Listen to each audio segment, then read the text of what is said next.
Let me thank you for joining Dr. Isaac Crockett and me again today on this Stand in the Gap program.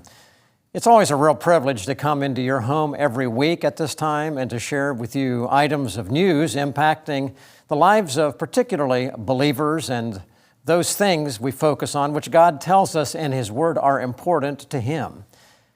But can I also thank all of you who have communicated or written to us and shared with us about how this program's been used of God in your lives to communicate biblical truth or to bring encouragement to you in these increasingly perilous days in which we live. We thank you. It's so very important. Well, today on this program and next, we're going to introduce to this program for the first time a young man with a tremendous testimony and who is being used of the Lord in a most unusual way to help Christians who find themselves persecuted under the laws of the countries in which they live. You know, Jesus tells us in Matthew 24 and other places that rather than the exception, true believers in Jesus Christ who live godly will experience persecution. Now, in America, for the past many generations, we've been blessed, the West generally, in an unusual way, a unique reprieve, if I say it that way, a divine intervention of God's protecting hand as God raised up America in its early days to be a shining city on a hill, a holy experiment in freedom, to demonstrate to the world that a nation who feared God and followed His commandments could experience the divine blessing of God, as God said that He would do for any nation, and He did for Israel when they feared Him and kept His commandments. But we realize that in America, things are changing very quickly.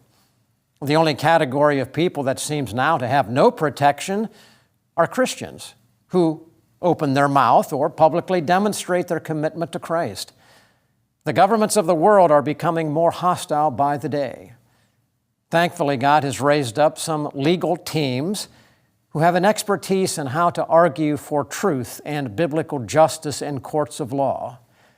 Increasingly, they are successful, though sometimes, as God wills, they are not. But that is the focus of today's program and next week's program, which I've entitled, Hope in the Midst of Persecution. The individual today that I'm glad to introduce is Shaheryar Gill. He's a senior counsel at the American Center for Law and Justice. He's also director of the ALJC's international legal team, works with them, also oversees their European division. They call it ELJC, European Legal Justice, entitled European Center for Law and Justice. Now, their purpose is to provide legal assistance to persecuted Christians. And with that introduction, let me welcome right now to the program to Stand in the Gap, Shaheryar Gill. Well, Shaheryar, we are really glad that you are with Isaac and I today. You've been with us on our Stand in the Gap Today radio program a number of times. Our listeners have really benefited. We've enjoyed getting to meet you. And on the program today, next segment, we're going to learn about you, your background, and all of that. But for right now, could you just take a couple of minutes in this segment and share briefly what is the mission of your larger organization, American Center for Law and Justice, and the European division, which you now lead? Thank you, Sam, for having me here. It's a privilege to be on the show and talk about how God is doing amazing things in the life of Christians. I work with the ACLJ, the American Center for Law and Justice, and it's a nonprofit law firm that deals with constitutional issues, First Amendment, free speech issues, religious freedom. We do a lot of work in the pro-life area, and which we have done for a long period of time. So, and then we also work at the United Nations, at the International Criminal Court, at the International Court of Justice, to basically advocate for the rights of people who cannot advocate for themselves. And through our European Center for Law and Justice, we have an office in Pakistan that provides legal assistance to persecuted Christians. And as you have heard about several cases that we are dealing in Pakistan, it provides a sort of a voice for people who are persecuted there and who cannot afford legal expertise, and they don't know about their rights. So we stand for them. We go to the courts. We fight their cases, and as you said earlier, we have had success in those cases. So that's what the ACLJ sort of overall work is. Shaheryar, that's wonderful. And ladies and gentlemen, stay with us, because on the program today, in the next segment when we come back, we're going to learn more about the person, Shaheryar Gill, his testimony, how God has moved him from where he began to what's being done now. I think you'll really be benefited by it. And then in next week, we're actually going to look at some of those cases to which he just referred, and learn of some of the specifics of how God is blessing in a really unusual way. We'll be right back. Truth, flexible or permanent? The Bible, ancient history, or powerfully relevant? Culture, a reflection of enlightenment or warning signs? The pastor, commentator, or frontline combatant? Every day, American Pastors Network speaks to these questions where and when they matter. With hundreds of affiliate radio stations nationwide, a website and mobile app screening today's headlines through the twin lenses of the Bible and the Constitution, educating, informing, equipping. This is the American Pastors Network. The time is now to stand in the gap for truth.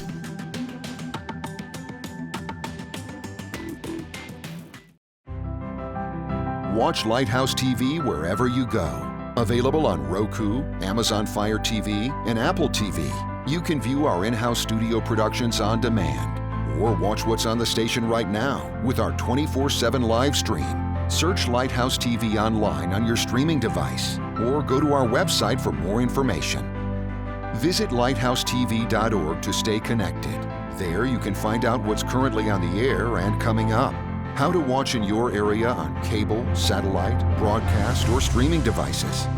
Watch past programs or our live stream. Follow us on social media and learn more about the station, our hosts, and our programming. Lighthouse TV, positively different.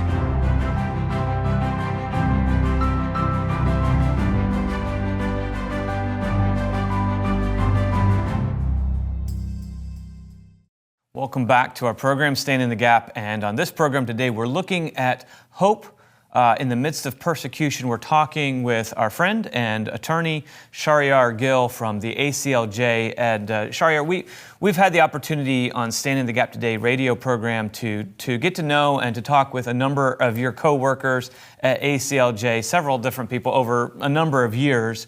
And it's neat to see the liberty and justice that's being done, and standing up, as you mentioned, for human rights, things like pro-life, church organizations, Christians, anti-Semitism is being exposed, standing up for Israel, things of those nature, kind of patriotic, very American kind of things that are being stood for.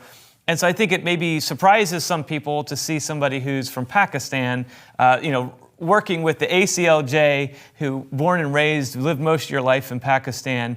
And I also think there's curiosity. I think when people see somebody from Pakistan or India or the Middle East and they're a lawyer or something, they think, oh, well, they must have come from some, fancy background or very wealthy family maybe. But such is not really the case in your situation. So I'd just love for you to share with our whole audience what you've shared with us some before, how God worked in your life and connected you to godly discipling, but then also ended up you working at the American Center for Law and Justice. Thank you, Isaac. Let me just start with a one-sentence overview of the cases that sort of like starting from the end now. The cases we deal with have a real life and death situation. People are accused of blasphemy. They can be killed. People have been killed. Mobs have attacked them and killed them. Christian women have been raped, murdered, people have their properties have been taken from them. So this is the scenario we're looking at. These are the types of cases we're looking at. How do we get here? How do I came to do this is God's story, not really mine.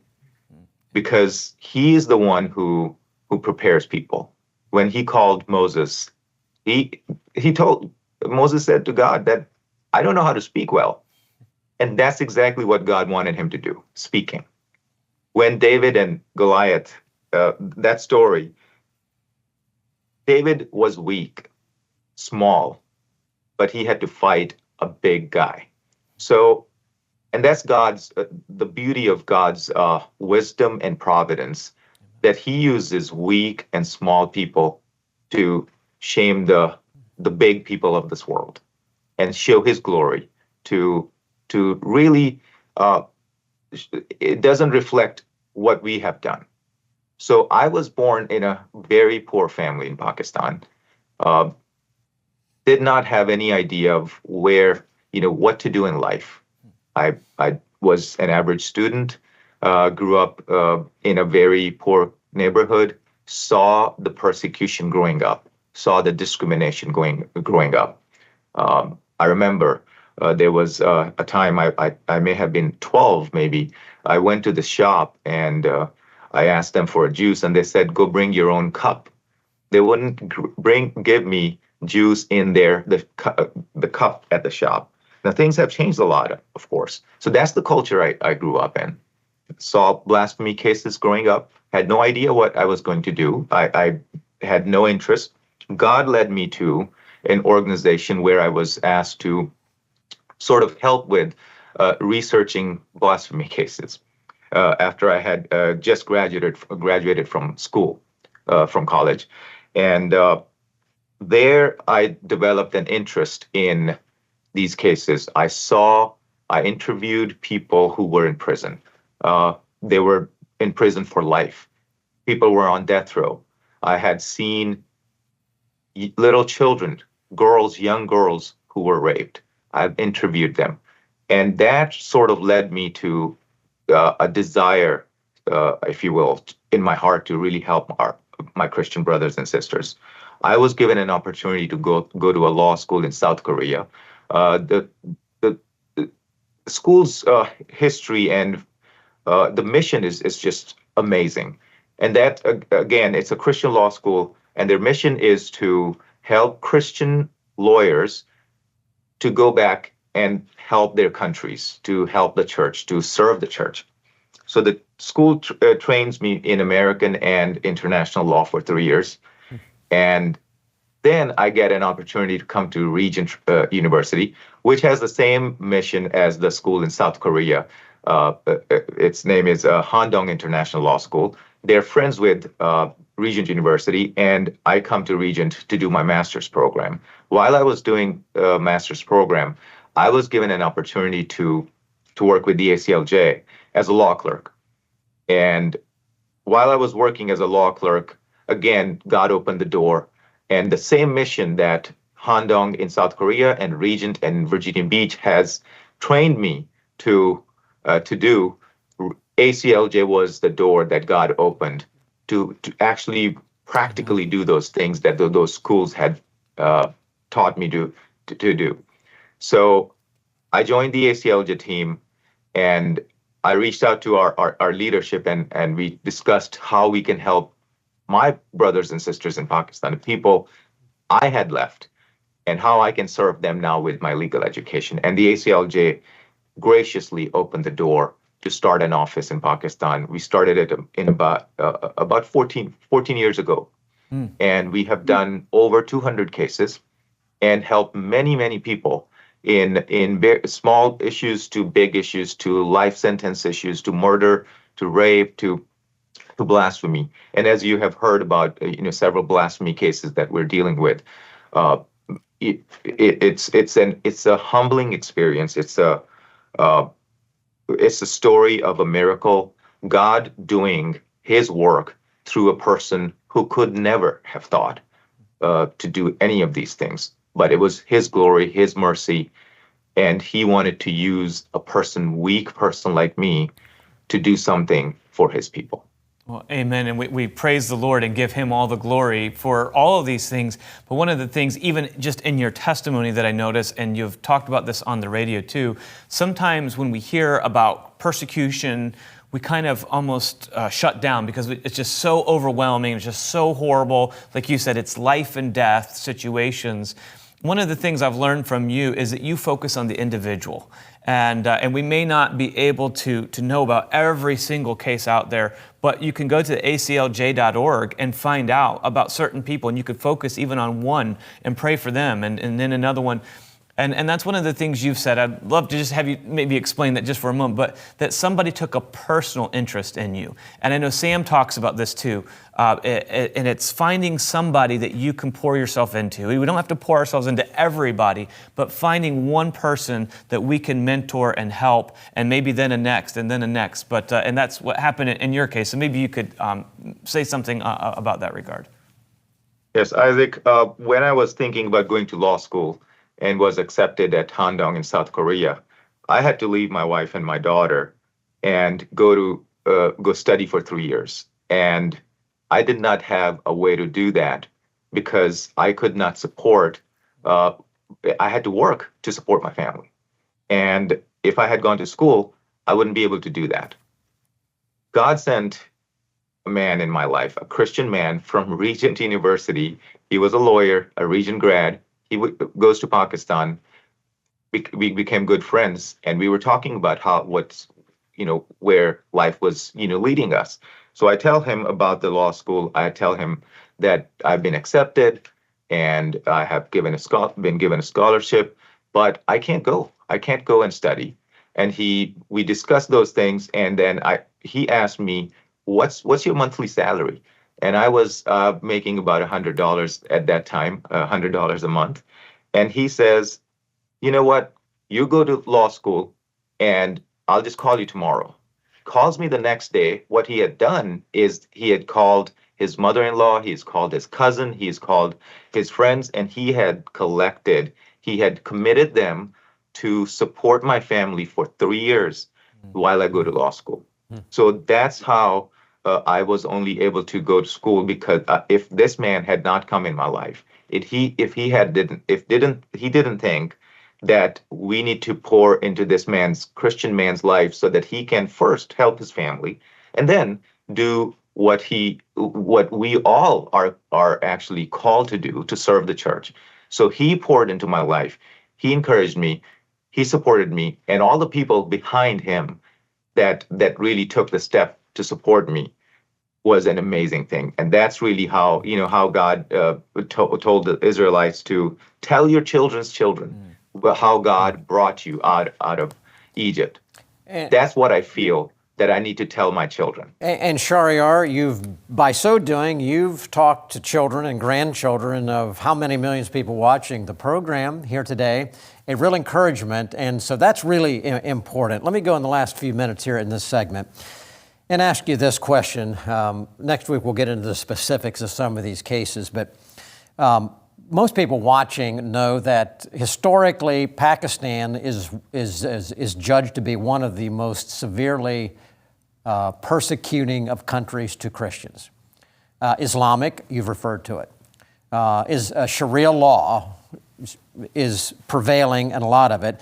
And I asked you a question on a radio program, and Isaac and you and I were together once before, and I think it'll be interesting to our viewers, and that is this: how can you come in and help represent in a primarily Islamic country and defend Christian people who are being persecuted by Muslims and Sharia law and ever expect to get a good hearing? Would you explain that, please? I think it's really encouraging. Right, Sam, that's a great question. So Pakistan is a common law country. What that means is the legal system is based on the British common law. It's all in English. The basic principles of the legal system are basically the same as we have in the U.S. and in the U.K. But after 1947, when Pakistan separated from India and became an independent country, we started introducing Islamic laws in the legal system. So the constitution was changed to basically make Islam as the state religion. All laws had to be consistent with Islamic Sharia law. And so slowly the countries began introducing Sharia law within the legal system, but still the basic principles are very similar as we see in the US or in the UK. So what we do is, the law is on the books. What we do is that we go to the courts and advocate on behalf of our clients and argue the same law. Sometimes we have to argue Sharia law. Sometimes, but most of the time, we have to argue what's in the penal code, in the criminal code, and a lot of that is based on what we have seen around the world. So the law allows for the clients to be represented. The law allows for the cases to be appealed when the trial courts don't give a favorable decision. So we do appeal those decisions, and then there's a final court, which is the Supreme Court of Pakistan, where even up to that point, we can appeal those decisions in which we are fighting for Christians who are persecuted. And Shaheryar, I think that's fantastic. And ladies and gentlemen, I hope that you sense it requires a great deal of wisdom by this team to be able to know what you appeal to. Who is the higher authority? Biblical principles. How you do this in any country, because it's going to be a little bit different, with an expectation that you can make a convincing case and pray to God that He will respond. I think this is just wonderful, Shaheryar. Ladies and gentlemen, we'll be back in just a moment as we wrap up this program for today. Stand in the Gap is produced and recorded in the studios of Lighthouse TV. Positively different.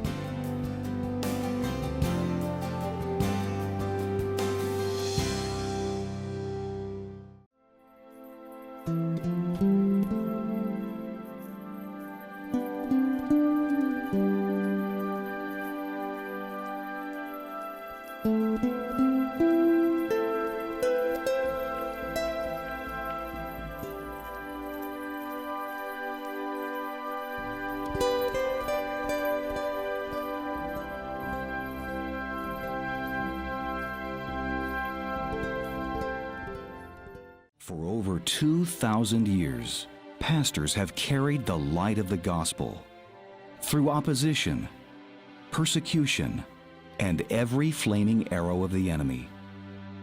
But sadly, now more than ever, our nation is experiencing a period of spiritual darkness. But what would happen if churches threw off the shackles of fear and boldly stood for truth? If 100,000 pastors around the nation joined together and committed to preaching God's word no matter the consequence, pastors who are unaffected by changing times and the opinions of men, what would happen if America's pulpits became aflame with the preaching of righteousness? The great darkness from rejecting God's standards would be expelled, the prayers of God's people heard, our nation healed, and God's blessings restored. The time has come to stand.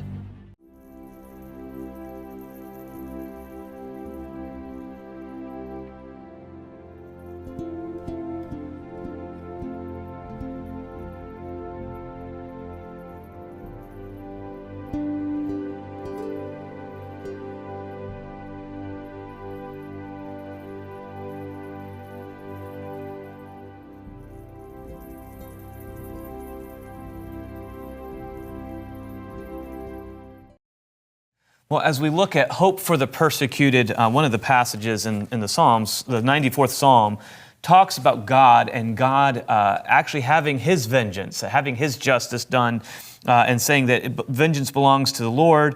Psalm 94:2, it says, "Lift up thyself, thou judge of the earth, render a reward to the proud. Lord, how long shall the wicked triumph?" And it goes on to talk about bringing those cases actually ultimately before the Lord. And so it's just amazing. Shaheryar, our guest today, Attorney Shaheryar Gill with the American counsel for law and justice, how the God in His providence has taken you from where you grew up in a very poor family, very poor part of Pakistan, and has led you all the way so that you are able to help take a stand as a human rights lawyer for Christians and others all across the world through the ACLJ, through the ECLJ.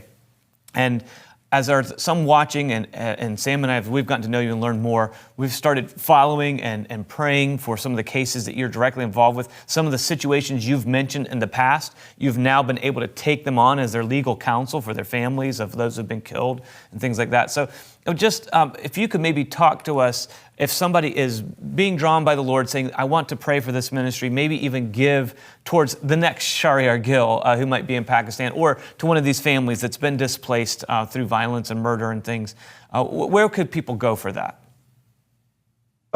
Isaac, there's a lot of information on our website. It's aclj.org. There you can find a lot of information on the cases. We regularly update the website. We post updates about all the cases that we deal with. As long as it's not confidential, we post it on the website, and there you will find information about how to pray, how to even give to the organization, to the ACLJ, and how to even also get involved. So, but I would like to request the audience to really, I think what we need is your prayers. Prayers for the team here at the ACLJ. Also prayer for our team in Pakistan, lawyers there, our staff there, who every day who go to these courts. Sometimes they have to go to remote areas to investigate cases. So it's not totally safe either in that part of the world.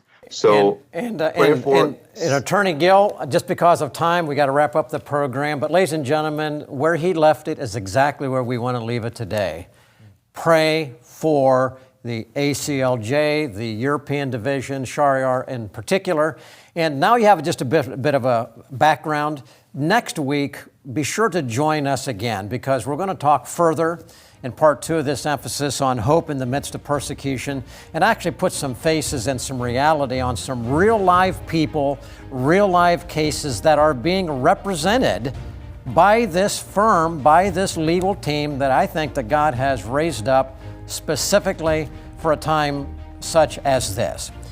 So thanks for being with us today, and may I ask all of you to join in prayer and financial support for us, Isaac and I, and our team here at Stand in the Gap.